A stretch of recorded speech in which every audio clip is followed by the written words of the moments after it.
IVM।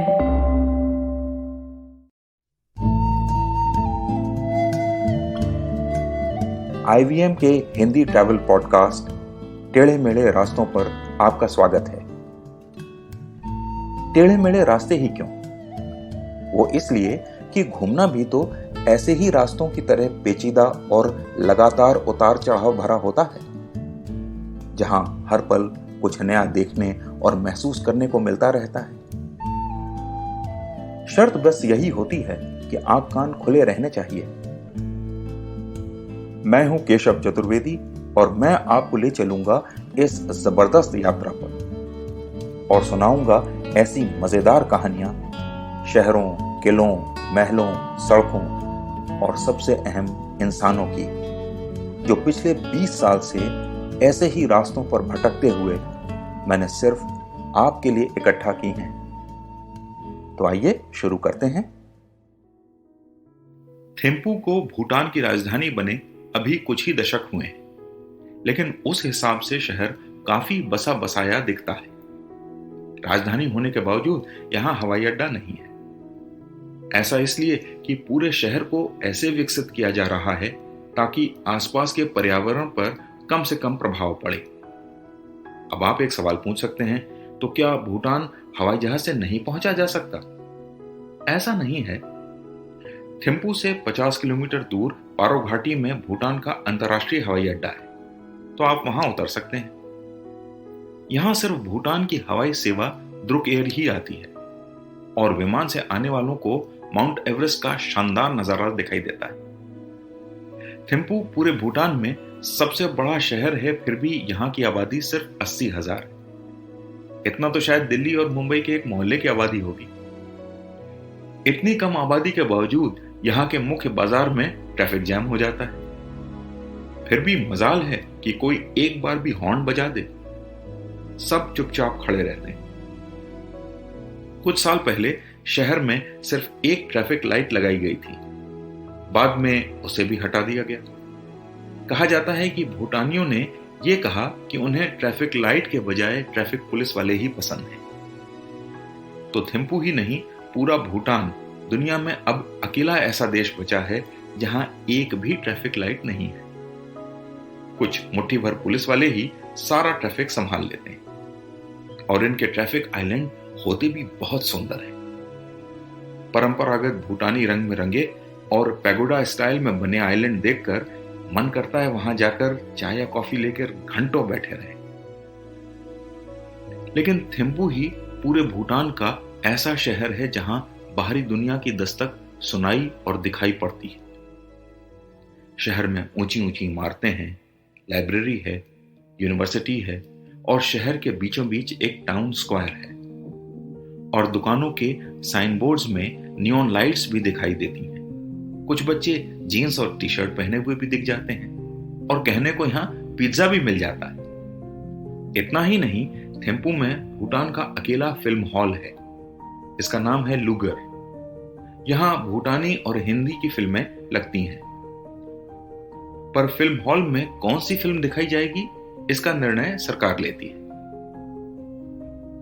फिर भी आधुनिकता के इन कुछ उदाहरणों से नजरें हटते ही आपको थिम्पू पर भूटानी संस्कृति की छाप साफ दिखाई देने लगती है। ज्यादातर आदमी अपनी परंपरागत पोशाक हो में दिखते हैं और महिलाएं केरा में।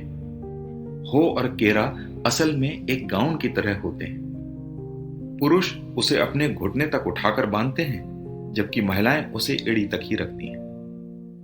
दोनों ही कमरबंद बांधते हैं। एक बात जो आपको थिम्पू में घूमते हुए आकर्षित करती है कि ज्यादातर बड़ी इमारतें भूटानी वास्तु के हिसाब से बनी हैं और जहां तक नजर जाती है सिर्फ भूटानी वास्तु वाली इमारतें ही दिखाई देती। इसमें सबसे बड़ी और भव्य है तशीचोजोंग। ये बौद्ध मठ, किला और सरकार का केंद्र सब कुछ है और इमारत के पीछे इसका आंगन इतना बड़ा है कि किसी भी स्टेडियम की बराबरी कर सकता है। इसी अहाते में भूटान का सालाना उत्सव सेच्यू होता है, जिसमें चम नृत्य होता है। चम असल में मुखौटा है जिसे बहुत पवित्र माना जाता है और उसे पहनकर नाचना भूटान में एक धार्मिक कृत्य की तरह देखा जाता है। राजशाही होने के कारण थिम्पू में राजा ही सर्वोच्च है और इस समय जो राजवंश यहाँ सत्ता में है उसे वांगचुक राजवंश कहते हैं। थिम्पू पर वांगचुक राजवंश की छाप साफ दिखाई देती है। हर होटल और इमारत के अंदर उनके राजा और रानी की तस्वीर लगी रहती है। साथ ही थिम्पू में मैग्नेट और मग बेचने वाली किसी भी दुकान पर शाही परिवार की तस्वीर वाले मग, प्लेट और मैग्नेट दिख जाते हैं। मेरी पत्नी को शाही परिवार की तस्वीर वाला मैग्नेट चाहिए था जिसमें राजा वांगचुक, रानी और उनका बेटा तीनों ही हों। कई जगह तलाशने के बाद भी ऐसा मैग्नेट नहीं मिला, तो उत्सुकता में मैंने एक दुकानदार से पूछा कि ऐसा क्यों है कि भूटान के राजकुमार की कोई तस्वीर ही नहीं दिख रही है। तो दुकानदार धीरे से बोला, अभी महल से आदेश नहीं आया है बच्चे की तस्वीर किसी भी रूप में दिखाने का। फिर वो घबराई सी मुस्कुराहट के साथ बोला, अगली बार आइएगा, तब तक शायद मिलने लगे। मैं मुस्कुरा दिया। ऊपर से शांत और खुश दिखने वाले देश में पर्दे के पीछे नियंत्रण में कोई कमी नहीं थी। तो आज टेढ़े मेढ़े रास्तों का सफर इसी मील के पत्थर पर खत्म होता है। अगली कड़ी में फिर किस्सों के एक नए मोड़ पर मिलेंगे और वहां से नए मील के पत्थर तक साथ चलेंगे। और हाँ, अगर आपको यह पॉडकास्ट पसंद आया हो तो इसे अपने दोस्तों और परिवार वालों से शेयर जरूर कीजिए, क्योंकि घूमने का मजा तो साथ चलने में ही है।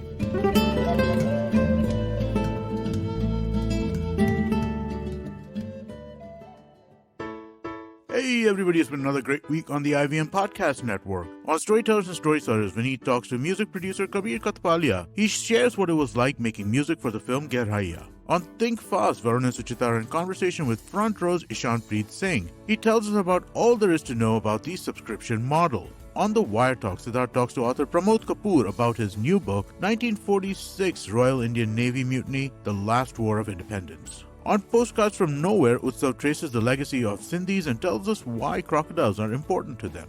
And on Say No to Drama, Chetna deconstructs growing up but not growing apart in a relationship.